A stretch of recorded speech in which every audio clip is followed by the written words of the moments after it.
Could you go a bit into kind of microplastics when it was kind of when they were kind of discovered or like found in the human body? I did read like maybe a year or two ago that microplastics have been found to cross the blood brain barrier. Is I just wanted to know if that was true and what could be the causes of that.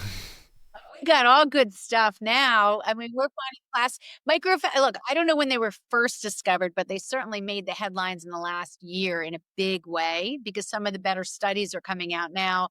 And we're actually looking for them now because we want to see how they play into dementia and Alzheimer's and brain health was really the first reason people started looking because they found at autopsy people had microplastics in their brains.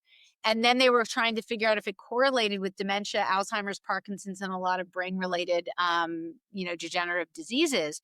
But what they found out more recently is that at dissecting placentas, there's microplastic. When you look in the bloodstream, we have we have upwards of they say a credit card per week in the blood of humans, which seems like an awful lot, but it's kind of sending the point home that we are getting filled with plastics and they are getting caught in places like the brain where you have smaller vessels. They're getting caught in what are called atheromas, which are sort of fat, pockets that were discovered when they were doing open heart surgeries and they were taking the fat chunks and sending them to pathology and finding out there's microplastics.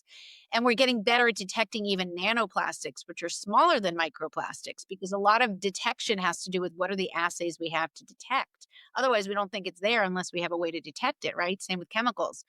So that was really a big push, and so once they started looking, we have breast tissue, we have this is always fun, testicular, tissue in the testes.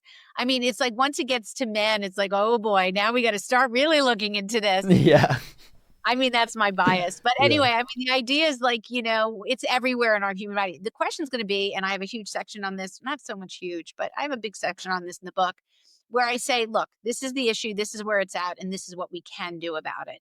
Storage in glass and stainless steel, carrying our water in glass and stainless steel, not microwaving, foods, vegetables, whatever in plastics, not buying necessarily hot soup from a restaurant or takeout, trying to avoid takeout packaging by bringing your own stainless steel container. I mean, the list goes on, and I have that all in the book.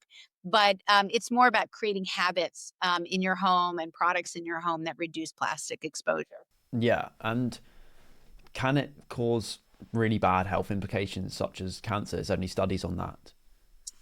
Well, what's interesting about plastics is we all think of plastic as some kind of hard material that doesn't break down, but the reason it's microplastics in the first place is because it broke down. And we also know that the chemicals that make up plastics, whether it's phthalates I was mentioning to make them bendable or BPA, which makes them sturdy, they also are infused with lots of chemicals like antibacterials. If you want to keep bacteria, cutting boards, plastic cutting boards are often loaded with antibacterial chemicals, almost like antibiotics, really, which we don't want to be exposed to, or else we won't respond to antibiotics when we actually need them. That's called bacterial resistance. But they're also infused with, a bunch of other chemicals, colors, and all these things.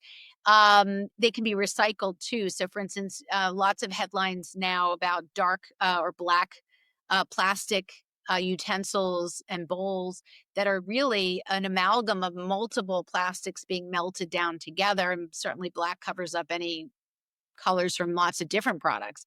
So they tend to be, at this point, considered more harmful because they are a mixture of so many other plastics. Um, but yeah, I mean, here's the thing, because they're not transparent, we don't know what they're made of, we don't know what they're infused with. We can't really do great studies unless someone wants to take that on. Certainly not in humans because in humans there's too many variables. So animal studies would be ideal, but we know the chemicals that make them up cause problems. So we can take that information and run with it. Yeah.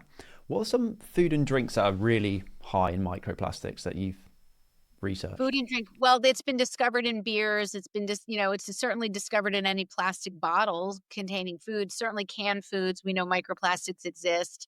Um, where else? It's in our air quality. I mean, people don't realize that even nanoplastics fly, they're in the air. If you live near manufacturing, it could be in a lot of different places. Not like you're going to stop breathing, but I'm saying that just the vast swath of exposures to microplastics, but predominantly it's food and water. Even our infrastructure in the US doesn't have an ability to manage microplastics. So whatever you get when it comes through your tap water. Um, but certainly single serve plastics that we, run around and take out, which I do too. A lot of our food in the supermarket is packaged in plastic, so I rinse them off. So there's little things you can do that can actually reduce those levels. Are there any like new technologies or products that have found the way to kind of filter out microplastics that could be This is a great groundbreaking? question. I think this is the mad rush by water companies, water filter companies. I've met with a few of them. It's really something that they have to come up with the right amount of material. Look, reverse osmosis is arguably the most aggressive way to clean water in the U.S. And around the world. We use reverse osmosis water for dialysis patients who need it the most to protect them from infections, but they also can, take off some of the bigger compounds.